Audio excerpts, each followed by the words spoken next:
Olá pessoal, bom dia, boa tarde, boa noite. Vamos começar aqui com o nosso novo vídeo e hoje nós vamos começar falando a respeito do Código Tributário Nacional, a Lei 5.172 de 25 de outubro de 1966, ou seja, uma lei que tem 54 anos, que é anterior à nossa Constituição, mas onde todos os aspectos que diferiam do que foi decidido pela Constituição já foram eliminados. E que, apesar de ser uma lei de 50 e poucos anos, é uma lei que passou por algumas adaptações, algumas atualizações, inclusive no século XXI. Nós vimos no nosso vídeo da aula passada que existe uma hierarquia nas legislações. E no topo dessa hierarquia está a Constituição. Então, nós vimos no nosso vídeo o que a Constituição diz a respeito do Sistema Tributário Nacional.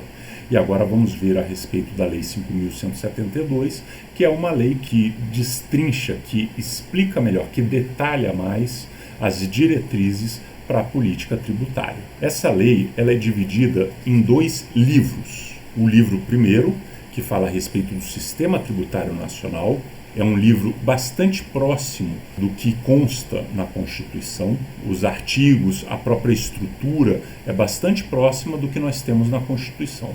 Para você ver, o título primeiro desse livro chama-se Disposição Geral, o título segundo, Competência Tributária, o título terceiro, Impostos, o título quarto, Taxas, o título quinto, Contribuição de Melhorias e o título sexto, Distribuição de Receitas Tributárias. Lembrando que na Constituição está explícito que os tributos são os impostos, as taxas e as contribuições de melhoria. Mas a lei, o Código Tributário Nacional, também conta com um segundo livro, o livro segundo, que trata das normas gerais do direito tributário, onde existem mais questões processuais a respeito do direito tributário. Esse segundo livro tem o seu primeiro título, que é de legislação tributária, o segundo, que é de obrigação tributária, o terceiro, que é de crédito tributário, e o quarto, que é de administração tributária.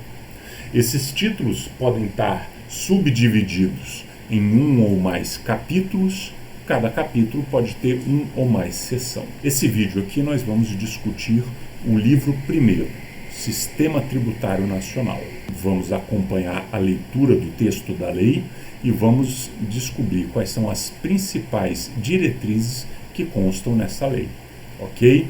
Então, vamos começar então a leitura da Lei 5.172, de 25 de outubro de 1966, que dispõe sobre o Sistema Tributário Nacional e institui normas gerais de direito tributável aplicáveis à União, Estados e municípios. Como eu falei, o que nós vamos discutir nesse vídeo aqui é o livro primeiro, Sistema Tributário Nacional, título 1, Disposições Gerais. Eu gostaria de destacar aqui 3 artigos. O primeiro é o artigo 3º, artigo que diz que tributo é toda prestação pecuniária compulsória em moeda ou cujo valor nela se possa exprimir, que não constitua sanção de ato ilícito instituída em lei e cobrada mediante atividade administrativa plenamente vinculada. Ou seja, nós estamos falando aqui que o tributo é um valor em dinheiro que se cobra, que não é uma sanção a um ato ilícito, por exemplo, não é uma multa que foi instituído em lei e é cobrado administrativamente. Também é muito importante para a gente esse artigo 4º, que diz que a natureza jurídica específica do tributo é determinada pelo fato gerador da respectiva obrigação. A gente vai ver nesse livro 1 vários exemplos de fato gerador e a gente vai conseguir entender um pouco o que é isso. Mas o fato gerador, ele verdadeiramente é um termo mais técnico que está detalhado quando a gente for discutir o livro 2. Mas o que está dizendo o artigo 4º é que cada tributo, qual é a natureza jurídica específica dele. Você precisa olhar para o fato gerador. Não adianta olhar o nome, demais características formais adotadas em lei, não adianta olhar a destinação legal do produto da sua arrecadação. A arrecadação vai para o Estado, vai para o município, vai para uma determinada função específica. Não é isso que se olha. O que a gente olha é qual é o fato gerador. E a terceira questão fundamental nesse título é o artigo 5º, tá? Que repete o que está dito na Constituição.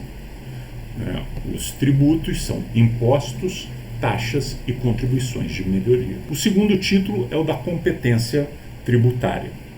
E aí aqui, primeiro, uma novidade, nós temos capítulos. O título primeiro não tinha capítulo, agora a gente vai ter capítulo 1, disposições gerais. O que a gente destaca aqui? Eu destacaria o artigo 7º. A competência tributária é indelegável. Ou seja, essa lei está dizendo quais são as competências tributárias de cada esfera de governo. A União, os estados e os municípios. Nenhuma dessas esferas pode delegar a sua competência para qualquer outro órgão, qualquer outra entidade, qualquer outra esfera de governo. Salvo a atribuição das funções de arrecadar ou fiscalizar tributos ou de executar leis, serviços, atos ou decisões administrativas em matéria tributária. Ou seja, você pode delegar as funções de arrecadação, de fiscalização ou de execução das leis. Vamos pensar, um município que não tem capacidade de arrecadação e faz uma parceria, por exemplo, com a Secretaria da Fazenda Estadual, no qual a Secretaria da Fazenda Estadual vai arrecadar esse tributo. Ela arrecada e repassa para o município.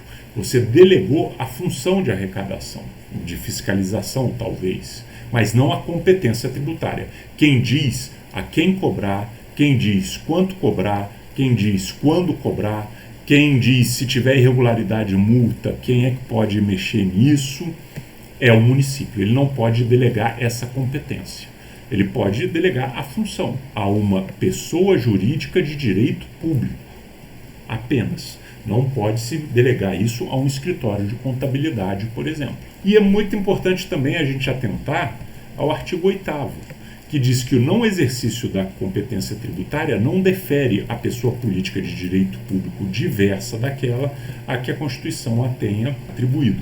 O que está dizendo todo esse juridiquês aí complicado? Ele está dizendo o seguinte: se a competência tributária é do município e ele não exerce isso, não pode vir o Estado e dizer, como você não está cobrando esse tributo, eu vou fazer isso no seu lugar. Para a gente pensar, uma discussão recorrente no caso brasileiro é a discussão sobre o imposto de grandes fortunas. O imposto sobre grandes fortunas, a gente viu na Constituição, é uma competência da União. O governo federal deve fazer e regulamentar esse imposto. Ele não fez. Até hoje nós não temos um imposto sobre grandes fortunas. O que o artigo 8º está dizendo aqui é que isso não dá o direito do Estado ou de um município dizer: como a União está abrindo mão desse imposto, não cobrou até hoje, eu vou cobrar. Ele não pode fazer isso. Se alguém tem essa competência tributária e não exerce, isso não dá direito a outra pessoa jurídica de direito público de exercer. Entramos aqui no capítulo 2, que fala das limitações da competência tributária. E aqui também uma novidade, que é a questão que temos seções. Então temos a seção 1, que são das disposições gerais. E aqui a gente trata de coisas que a gente já viu na Constituição. Por exemplo, esse artigo 9. É proibido à União, aos estados, ao Distrito Federal e aos municípios instituir ou aumentar tributos sem lei que o estabeleça. Então, quando a gente leu a Constituição, a gente viu que você não podia cobrar um tributo sem que tivesse tido uma lei aprovada e sancionada. Existe uma ressalva aqui quanto à majoração, quanto a você aumentar ou diminuir o tributo, no caso dos dispostos dos artigos 21, 26 e 65. Aí que eu digo que a gente sempre precisa estar estudando, ou seja, que a gente tem que ir para o artigo 21 e ver o que ele está dito, porque é uma exceção a essa legislação. Eu já fui lá e já vi, o artigo 21 está falando a respeito de impostos de importação e o artigo 26 está falando a respeito de impostos de exportação. E o que eles dizem, o artigo 21 e o 26, é que as alíquotas do imposto podem ser modificadas se a gente tiver uma determinação da política cambial. Se o dólar ficar muito caro ou ficar muito barato, você pode, sem necessidade de uma lei específica, modificar essa alíquota. No caso do artigo 65, ele está falando do imposto sobre crédito. E ele diz que você pode mudar por conta de mudanças na política monetária. Então, se a taxa de juros cresce ou se a taxa de juros baixa, você pode mudar esse imposto que está descrito aí no artigo 65 sem necessidade de uma lei. Mas isso aqui é o que já estava na Constituição. Para você criar um tributo, você precisa ter uma lei aprovada. O 2 diz que você não pode cobrar imposto sobre patrimônio e renda com base numa lei posterior à data do exercício financeiro. Isso também está na Constituição, só que na Constituição ele diz que um determinado tributo criado por lei só pode começar a ser cobrado no exercício seguinte, né? Ou seja, no ano seguinte, aquele em que ele foi criado. Se você criar um imposto em 2020, ele só pode ser cobrado a partir de 2021. O terceiro também está na Constituição, é proibido que, por meio de um imposto, você coloque limite ao tráfico no território nacional, de pessoas, de mercadorias. Então, para você passar de Alagoas para Sergipe, você tem que pagar um imposto para entrar em Sergipe, ou tem que pagar um imposto para sair de Alagoas. Isso é proibido. Na Constituição está lá colocado assim, com a única exceção do pedágio, que não é um imposto. O pedágio seria como se fosse uma taxa, porque ele é vinculado a um serviço. Essa disposição geral ainda diz que é proibido cobrar imposto sobre patrimônio, renda, serviço um dos outros. Um dos outros quem? A União, Estados, Distrito Federal e municípios. Isso também está na Constituição. Templos de qualquer culto, também está na Constituição. Patrimônio, renda e serviço de partidos políticos, fundações, entidades sindicais, instituições de educação e de assistência social sem fins lucrativos. Isso está na Constituição. Mas existem requisitos que está na seção 2, que estamos vendo ali embaixo já as disposições especiais, e também é proibido cobrar tributos sobre papel destinado exclusivamente à impressão de jornais, periódicos e livros. Então aqui nós temos aqui uma série de questões de limites à tributação que a gente encontra também na Constituição, estão sendo repetidos. Olha aqui, o artigo 10º fala que é vedado à União instituir tributo que não seja uniforme em todo o território nacional. Os estados, os municípios não podem ter uma diferença tributária dependendo de onde vem o bem ou o serviço. Essas discriminações são proibidas e essa proibição ela já consta na Constituição, então a lei está de acordo com o que está colocado na Constituição. A seção 2 trata das disposições especiais, basicamente aquelas exceções que constam no artigo 9º. O artigo 12 está dizendo uma coisa que a gente já falou, né? Você não pode tributar o patrimônio, a renda de outra esfera de governo. Mas o que o artigo 12 está dizendo é que estamos falando apenas de patrimônio, renda ou serviço vinculado às finalidades essenciais. Então, quando a gente fez o vídeo sobre a Constituição, eu falei, os funcionários da União, eles devem pagar o ICMS, né? Devem pagar IPTU, não é qualquer coisa ligado à União, estados ou municípios. Então, apenas o que for vinculado às finalidades essenciais ou delas decorrentes. O artigo 13 também fala que você não aplica aquela proibição de tributação aos serviços públicos concedidos. Então, por exemplo, você tem uma concessão de uma concessionária de energia elétrica, de uma energia de água, de pedágio. Eles são serviços públicos, mas aquela proibição da tributação, ela não se aplica nesse caso. A empresa concessionária de pedágio, ela tem que pagar os tributos, todos. Tá? A empresa concessionária de luz elétrica tem que pagar todos os tributos. Ela não está isenta como se fosse a União. O artigo 14 fala daquelas possibilidades. Então ele diz assim, qual é a linha C do artigo 4º, do inciso 4º do artigo 9º. O artigo 4º é que é proibido cobrar imposto sobre o C é partidos políticos, inclusive suas fundações. Quando fala que é proibido cobrar tributos de partidos políticos, tá? A gente está falando desde que sejam entidades assistenciais, educacionais, sindicais, que não distribuam qualquer parcela do seu patrimônio ou de rendas a qualquer título, como, por exemplo, participação nos lucros, que precisam aplicar integralmente no país os seus recursos na manutenção dos seus objetivos institucionais. Então, por exemplo, a gente tem no Brasil a chegada de grandes empresas educacionais internacionais, como a Croton, por exemplo. Ou ela aplica integralmente no país todos os recursos dela, sem mandar nada para sua matriz, ou então ela não pode ser isenta desses impostos.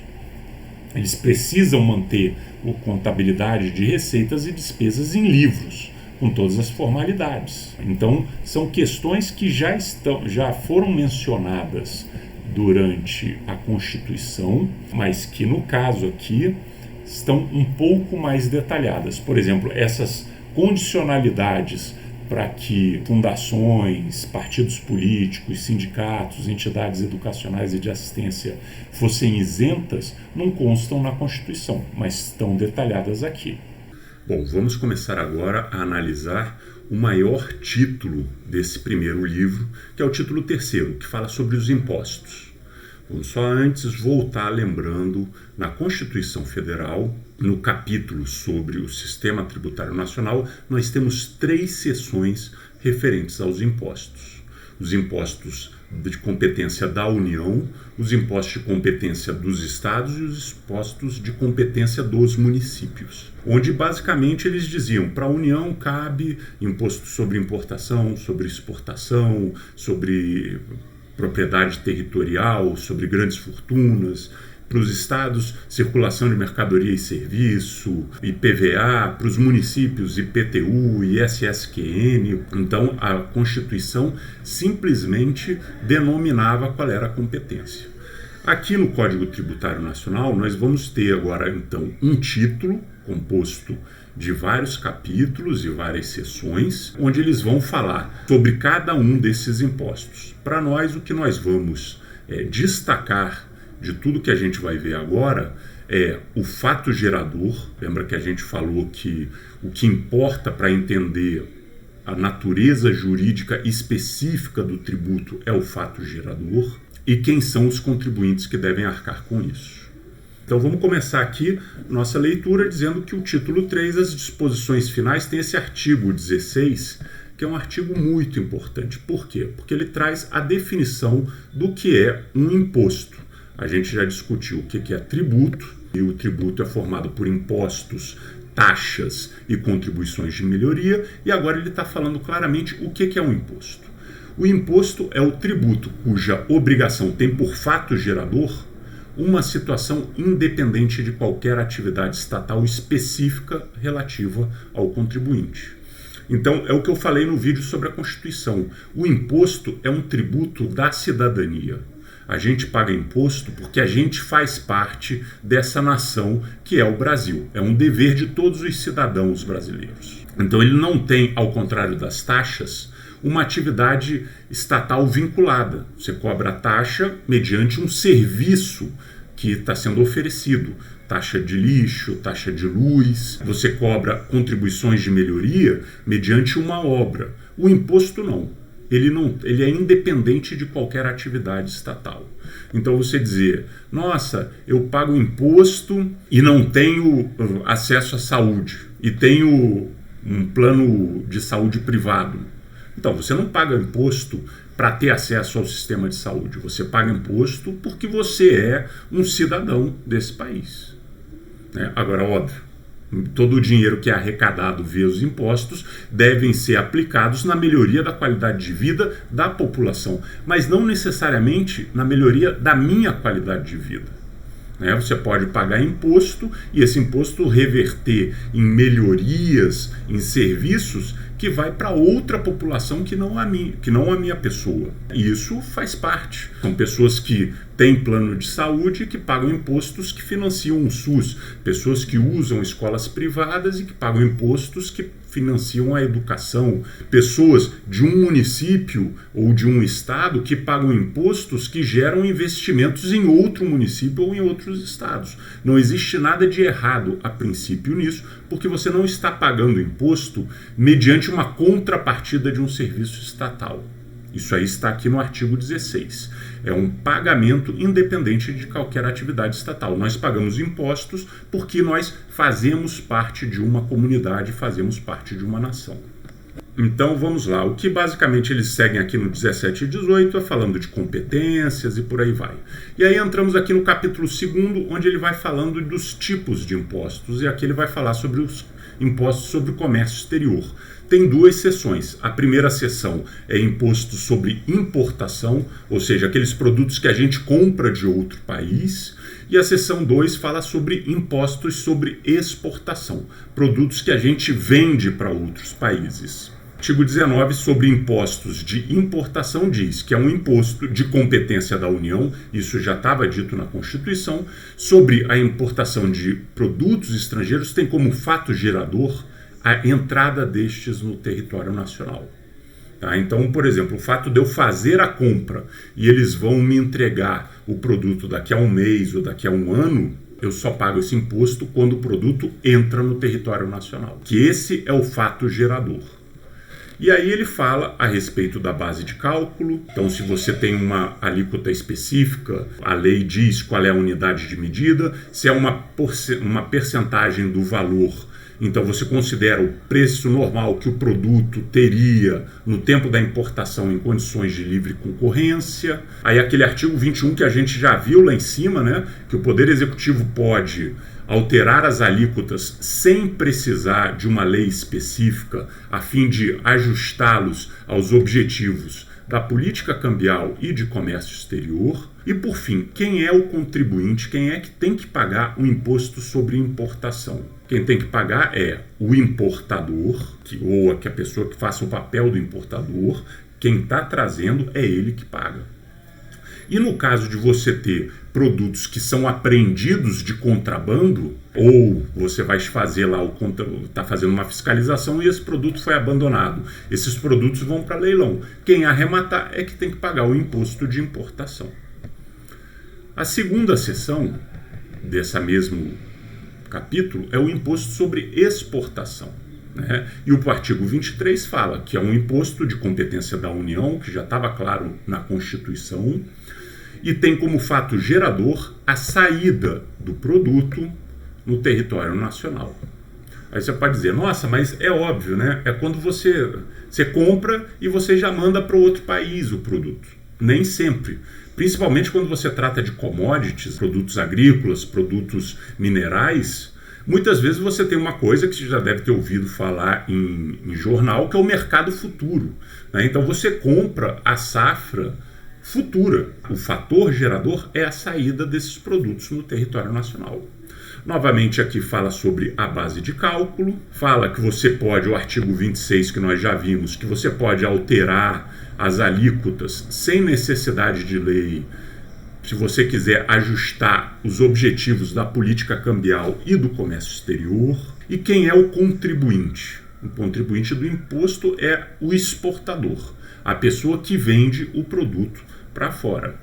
Então, por exemplo, eu acabei de dar um exemplo de commodities, né, de produtos agrícolas. O produto agrícola, ele é plantado e colhido pelo agricultor. E se o produto dessa colheita for vendida para o exterior, é o agricultor que paga? Não, não é o agricultor que paga. O agricultor vai enviar isso aí para alguém que vai fazer essa negociação com os outros países. Essa pessoa é o exportador. E é o exportador que vai ter que pagar esse imposto. Terceiro capítulo fala sobre impostos sobre patrimônio e renda. E a primeira seção fala sobre a propriedade territorial rural. O imposto de propriedade territorial rural é de competência da União sobre a propriedade territorial rural e tem como fato gerador a propriedade, o domínio útil ou a posse do imóvel por natureza, como definido na lei civil, quando é localizado fora da zona urbana do município. Então, eu sou um inquilino, eu aluguei uma propriedade rural, eu não sou devedor desse imposto. Você não pode cobrar de mim o imposto porque eu estou usando a propriedade privada, a propriedade rural, por meio de um aluguel. O imposto é pago por quem é proprietário. A base do imposto é o valor fundiário, e aí também é importante perceber que todos esses conceitos têm um sentido. O que é o valor fundiário? O valor fundiário é o valor da terra nua. Significa sem benfeitorias. Então, se você tem ali um estábulo, se você tem ali uma plantação, se você tem uma casa grande, se você tem equipamentos, nada disso é contado para calcular o valor da propriedade territorial rural. É apenas o valor da terra, como se ela fosse uma terra vazia. Isso é o valor fundiário, e é esse valor fundiário que é a base do cálculo. E quem é o contribuinte? É o proprietário do imóvel, pessoa que possui de qualquer título. Pode ser proprietário do imóvel, pode ser alguém que está tendo uso capião, mas ele é o dono, ele é o proprietário. A seção 2 fala sobre imposto predial e territorial urbana, de competência dos municípios, tem como fato gerador a propriedade, então também é uma responsabilidade dos proprietários, de quem tem a posse do imóvel, tá? Não de quem é inquilino, como definido na lei civil, e que é localizado na área urbana, na zona urbana do município. O que é essa zona urbana do município? Então tem um primeiro parágrafo que explica. Para os efeitos deste imposto, entende-se como zona urbana aquela que é definida numa lei municipal. Então todos os municípios têm uma lei dizendo até onde vai a sua zona urbana, até onde vai a sua zona rural, e a zona urbana precisa ter, no mínimo, 2 dos melhoramentos que estão listados abaixo, nos incisos. Quais são eles? Precisa ter meio-fio ou caçamento com canalização de água pluvial, e ou abastecimento de água, e ou sistema de esgoto sanitário, e ou rede de iluminação pública com ou sem posteamento para distribuição domiciliar, e ou escola primária ou posto de saúde a uma distância máxima de 3 km do imóvel considerado. Então, desses 5 melhoramentos, precisa ter pelo menos 2 para dizer que seja uma zona urbana. E, se tiver 2, precisa ter uma lei municipal que diga que porque tem esses 2, faz parte da zona urbana. Então, você veja, é propriedade que define o fator gerador, é a propriedade de um imóvel numa zona urbana. E aí fala da base de cálculos, que é o valor venal do imóvel. E o que significa o valor venal? Existe uma estimativa média de metros quadrados e isso dá, de acordo com a quantidade construída, o valor venal. Bom, mas se eu vender o meu imóvel, eu vendo pelo valor venal? Não, você vende pelo valor de mercado. Pode ser maior, geralmente é maior, mas pode até ser menor do que o valor venal. O cálculo do imposto é sobre esse valor venal, que é uma tabela que geralmente as prefeituras têm. Tá? E aí um parágrafo único que deixa claro, da mesma forma que você, no imposto territorial rural, não considera benfeitorias, quando você vai calcular o valor venal do imóvel, você não vai considerar o valor dos móveis mantidos.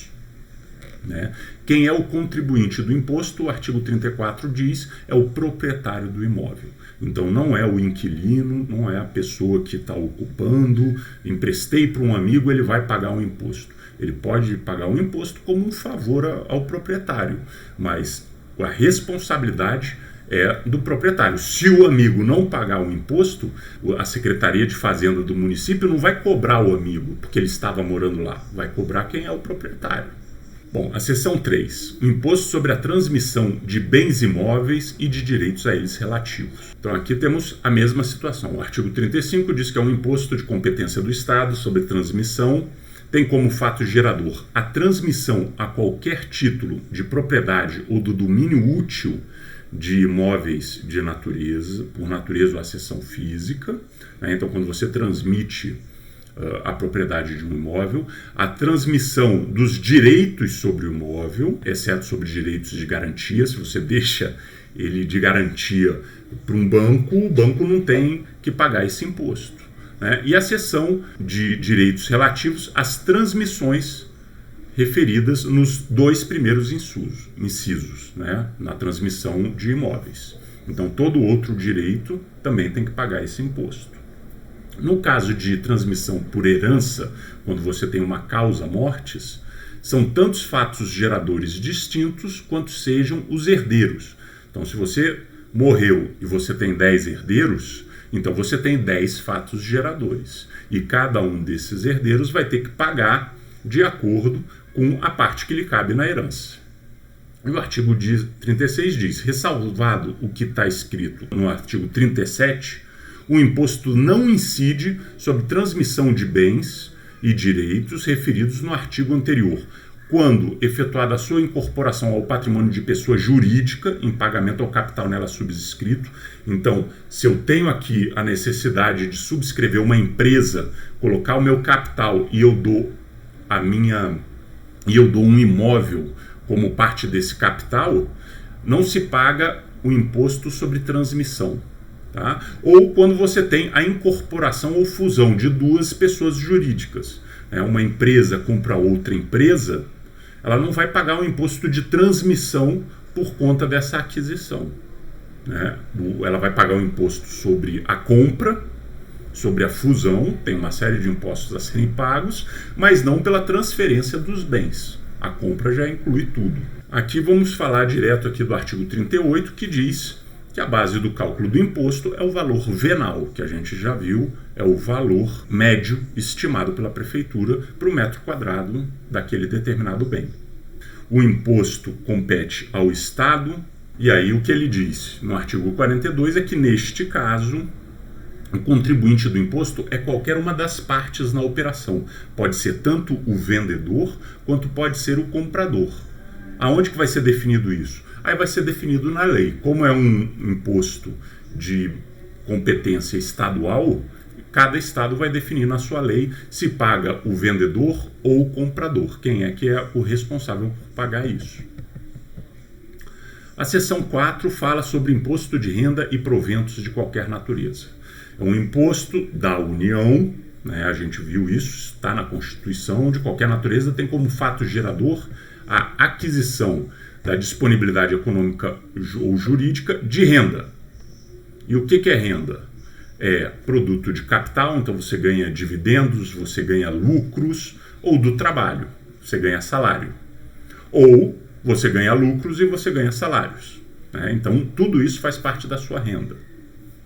E proventos de qualquer natureza, assim entendidos como acréscimos patrimoniais que não são compreendidos no inciso anterior. Então, por exemplo, você receber um valor extra, você receber uma doação, tudo isso entra no imposto sobre renda. Então, o artigo 44 fala que a base de cálculo do imposto é o montante da renda ou dos proventos. O contribuinte é quem ganha essa renda, que se refere ao artigo 43, seja uma renda do capital, do trabalho ou de outra fonte, sem prejuízo de atribuir à lei a essa condição de possuidor de bens produtores de renda ou tributáveis. E a lei pode atribuir à fonte pagadora da renda a condição de responsável pelo imposto, cuja retenção e recolhimento lhe cabem. Então vocês viram que a gente falou, você não pode delegar em hipótese nenhuma a competência da tributação. A gente falou que você pode delegar para uma entidade jurídica de direito público a arrecadação, a fiscalização. Agora aqui existe uma outra delegação. É uma delegação à fonte pagadora. Então, se eu recebo lucro de uma empresa ou se eu recebo salário de uma empresa, quem está me pagando é essa empresa. Então, essa fonte pagadora ela pode ser responsável pela retenção e recolhimento do imposto. Veja bem, eles serem responsáveis por reter o imposto não significa que eles são responsáveis pela arrecadação e muito menos pela fiscalização. Bom, o capítulo 4 desse título é o imposto sobre a produção e circulação. E a primeira seção fala sobre o imposto sobre produtos industrializados. Então, novamente, o artigo 46 diz qual é a competência desse imposto, que nós já vimos na Constituição, que é a competência da União. O fato gerador é o desembaraço aduaneiro, quando de procedência estrangeira, ou seja, quando você consegue passar pela alfândega, quando ele vem de fora, ou a sua saída dos estabelecimentos, a que se refere o parágrafo único do artigo 51. E o que diz esse parágrafo único do artigo 51?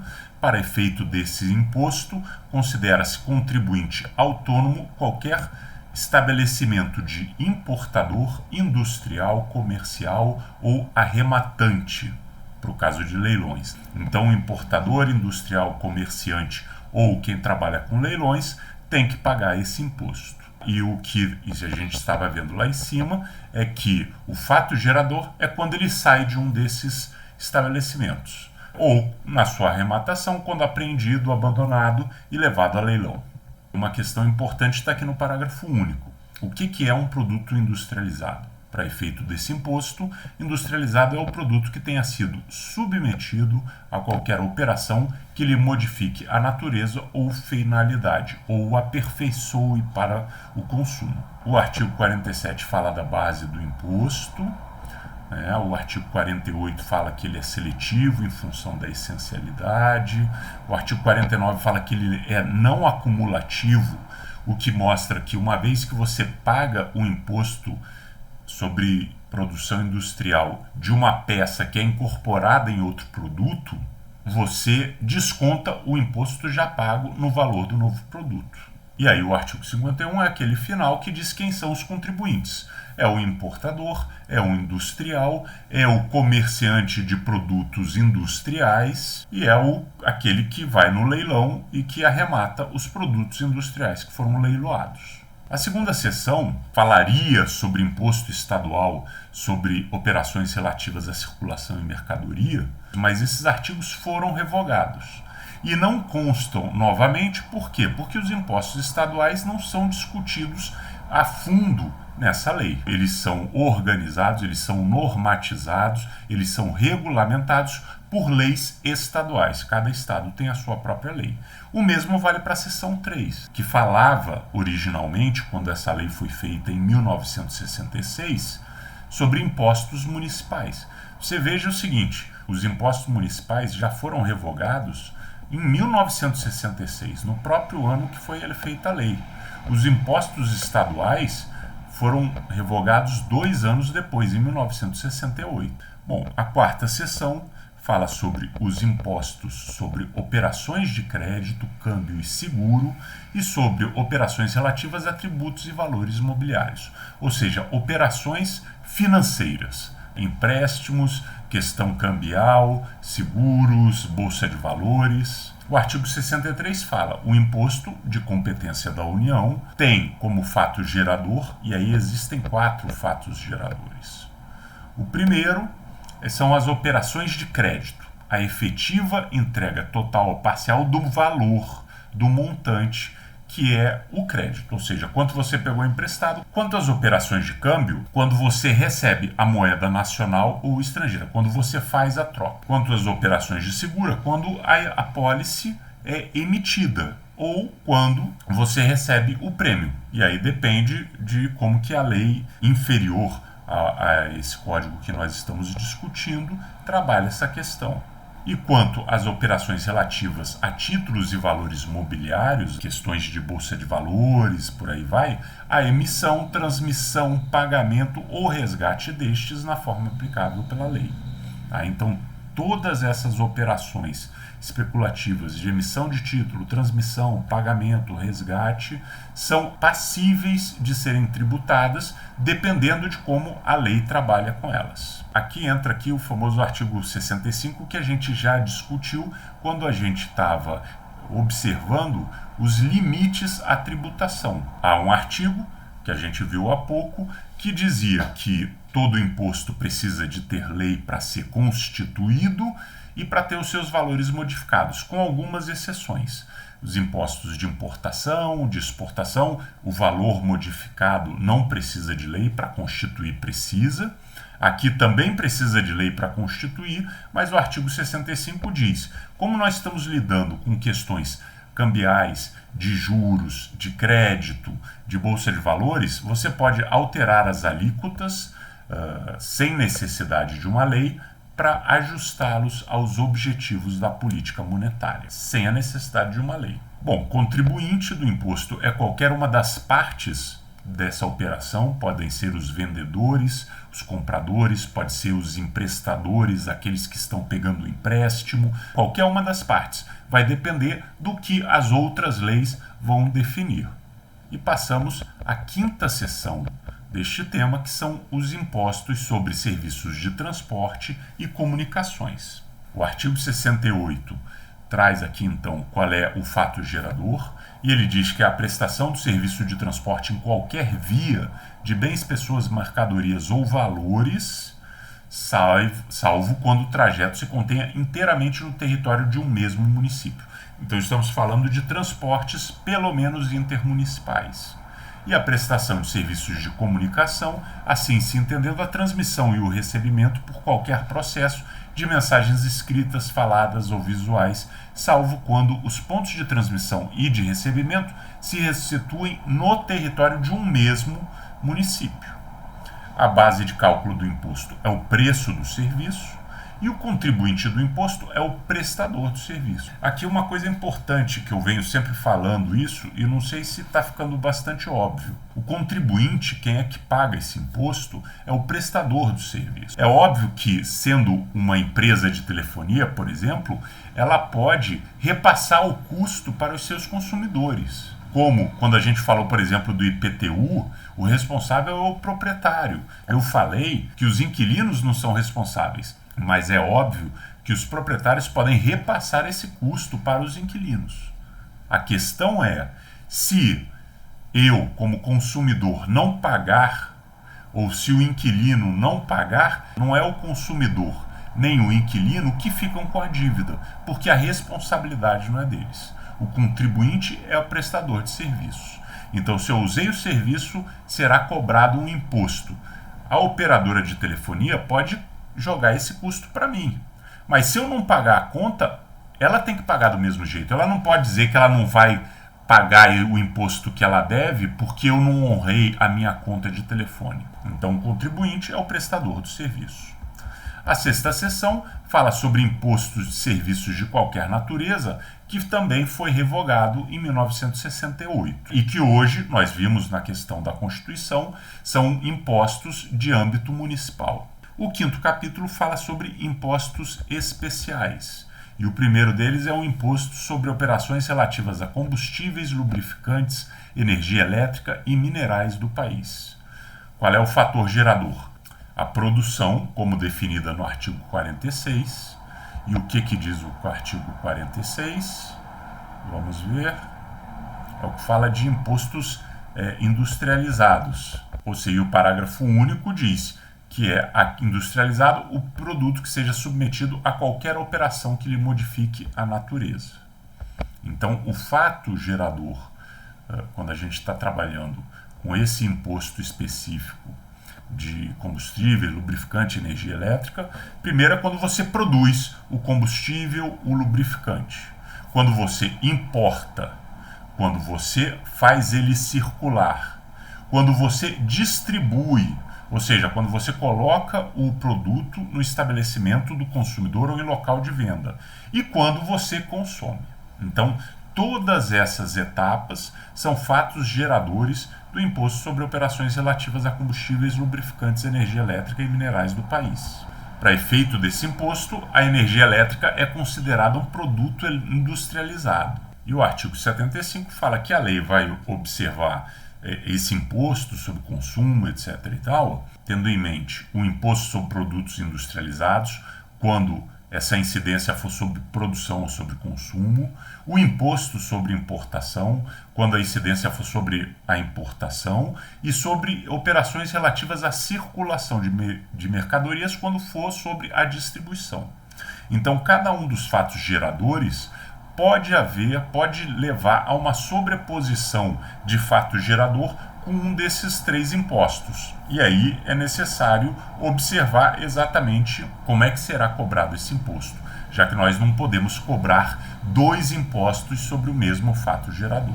Além desse imposto especial, nós também temos impostos extraordinários, que o artigo 76 diz que na iminência, ou no caso de uma guerra externa, a União pode instituir temporariamente alguns impostos extraordinários que estejam ou que não estejam nessa lei. Bom, já o título 4 muda de assunto. Saímos dos impostos e vamos para as taxas. E aqui é uma coisa bastante importante dessa lei, porque na Constituição, se a gente lembrar, as seções não falam a respeito de taxa e nem sobre contribuições de melhoria. Nós temos 3 seções que falam sobre impostos da União, impostos dos estados e impostos dos municípios. Mas não há nenhum maior detalhamento a respeito das taxas, o que é feito aqui nessa lei. O artigo 77 faz a definição. As taxas cobradas têm como fato gerador o exercício regular do poder de polícia ou a utilização efetiva ou potencial de um serviço público específico. Então, essa é uma diferença grande entre a taxa e o imposto. Se a gente falou que o imposto não é vinculado a um serviço público específico, a taxa é. Eu não pago taxa de iluminação se não tem iluminação na minha rua. Mas e se tem iluminação na minha rua, mas eu tenho na minha casa energia solar, então eu não uso? Eu posso ser cobrado pela taxa porque existe um potencial de utilização. Agora, sem haver essa infraestrutura, sem haver a oferta do serviço, isso não é possível. Então, a taxa, aí sim, paga uma taxa e um serviço correspondente a esse valor vai ser oferecido para mim.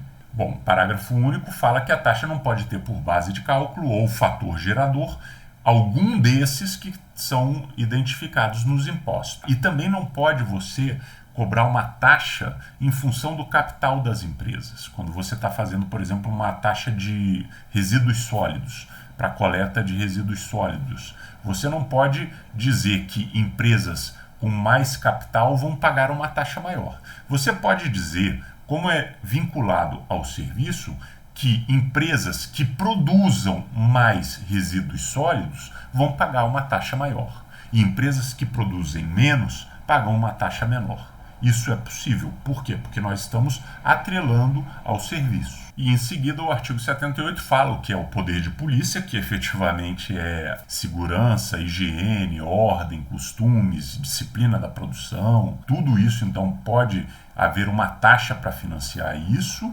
E os serviços públicos, aqueles utilizados pelos contribuintes, quando são efetivamente ou quando são potencialmente, quando está à disposição dos contribuintes. Existem serviços específicos, quando você pode destacar em unidades autônomas. Existem serviços divisíveis, quando você pode separar a utilização por usuário, todo esse tipo de coisa. A gente passa agora para o título 5, que fala da contribuição de melhorias. O artigo 81 faz a definição, dizendo, como estava também explicado na Constituição, que a contribuição de melhorias é instituída perante uma obra pública. Nossa, mas eu já não pago o meu imposto para financiar a obra pública? De certa forma paga, mas se eu fizer o asfaltamento de uma rua, se eu colocar uma benfeitoria num determinado local, todos os imóveis vizinhos sofrem uma valorização. A ideia da contribuição de melhoria não é exatamente financiar a obra, mas é você estar contribuindo pela melhoria que valoriza o seu imóvel, na medida em que essa valorização não se reflete no valor venal. O valor venal é recalculado de tempos em tempos. Então, provavelmente, você ao asfaltar uma rua, você não vai ter um reajuste imediato no seu IPTU. Então, uma possibilidade é a contribuição dessa melhoria. Agora, o valor que é cobrado, ele não pode exceder o custo da obra pública. O artigo 82 em seguinte vai dizendo quais são as regras, o que precisa haver nessa obra para que você possa fazer essa cobrança, né? Então ela tem que ser um processo razoavelmente público, tem que ter prazo para você impugnar, discutir e por aí vai. Por fim, o 6º título desta primeira parte do livro 1 trata das distribuições das receitas tributárias. Tá? Então ele vai normatizar como é que os recursos arrecadados por estados ficam com os estados e com os municípios e como é que os recursos arrecadados pela União ficam com a União, com estados e com municípios. Basicamente, nós temos percentuais de distribuição. Então, por exemplo, aqui no capítulo 2, que fala sobre o imposto de propriedade territorial rural e os impostos sobre rendas e proventos de qualquer natureza, que já explicou em cima como é que funcionam esses impostos. Eles são distribuídos pela União, o recurso que eles arrecadarem aos municípios da localização dos imóveis, o produto da arrecadação do imposto a que se refere o artigo 29, que é o imposto de propriedade territorial rural. Aos estados, aos distritos e aos municípios, o que for arrecadado na fonte no artigo 43, que é o imposto de renda e outros proventos. Tá? Sobre os proventos dos servidores estaduais, municipais, dos servidores das autarquias estaduais e municipais. Esse valor é repassado integralmente da União para estados, Distrito Federal e municípios. Aí o parágrafo 1º dá o prazo, não pode demorar mais do que 30 dias para esse repasse, e o parágrafo 2º fala da autorização para estados, distritos e municípios incorporar à sua receita essa arrecadação. Então, para todos os outros efeitos, e aí a gente vai discutir futuramente lei de responsabilidade fiscal, por exemplo, a receita municipal, esse valor vai entrar. O terceiro capítulo fala sobre o fundo de participação dos estados do município. Então, como é que você repassa esses valores para estados e municípios? Então, a primeira sessão trataria da constituição dos fundos. Esses fundos já foram constituídos, eles já existem, o Fundo de Participação dos Municípios e o Fundo de Participação dos Estados. Então, eles foram revogados os 2 artigos. A seção 2 traz dos critérios de distribuição. Existem 2 artigos que foram revogados, mas ainda continua valendo o artigo 90. Bom, o artigo 90 ele não foi revogado. Ele fala a respeito do fator representativo do inverso da renda per capita. Então ele nos dá um fator de cálculo. Ele diz que é esse fator de cálculo que a gente deveria utilizar no inciso 2º do artigo 88. Só que esse artigo 88 foi, na sua íntegra, revogado. Então nós temos aqui, e vamos usar isso depois, vocês vão ver, esse fator dado pelo índice relativo à renda per capita da entidade participante, do município ou do estado. Quando a gente fala a respeito dos critérios de distribuição do Fundo de Participação dos Municípios, a gente tira que 10% do recurso do fundo vai para os 27 municípios que são capitais do estado e os outros 90% vão para os demais 5.530 e poucos municípios do país. É claro que os municípios capitais são municípios muito maiores do que os outros municípios do país, mas o número é enorme, é muito maior em termos número de municípios. Bom, como é que você vai distribuir? O parágrafo 1º começa a falar o seguinte: a gente vai trabalhar essa distribuição daqueles 10% das capitais de 2 formas. Primeiro, o fator representativo da população. Como é que você vai trabalhar? Assim, percentual da população do município em relação ao conjunto das capitais é 2% da população de Maceió em relação ao total da população de todas as capitais. É até 2%, ele pega o fator 2. Se for de 2 a 5%, ele pega outros fatores. Se for mais de 5, pega outro fator. Além disso, você vai somar esse fator com aquele fator representativo do inverso da renda per capita, que estava no artigo 90, que originalmente se referia ao artigo 88, mas que eu falei que o artigo 88 foi revogado. Por que o artigo 90 não foi revogado? Porque aqueles fatores vão entrar aqui nessa soma. Agora, já a distribuição dos 90% que estão falados para todos os demais municípios, como é que você vai fazer? Você vai também ver qual é o número de habitantes do município, e aí, de acordo com o número de habitantes, ele vai calcular um coeficiente, e de acordo com o número dessa população, você vai ter um determinado coeficiente que vai te dar uma porcentagem daqueles 90% de recursos destinados a todos os municípios. Bom, a seção 4 fala do cálculo e do pagamento das cotas estaduais e municipais. E aqui o fundamental são os prazos, que você tem que pagar até o último dia útil do mês de março para estado e no Distrito Federal, e o último dia útil de cada exercício financeiro para o município. O último dia útil seria o dia 31 ou 30 de dezembro, não sei exatamente, mas é por aí.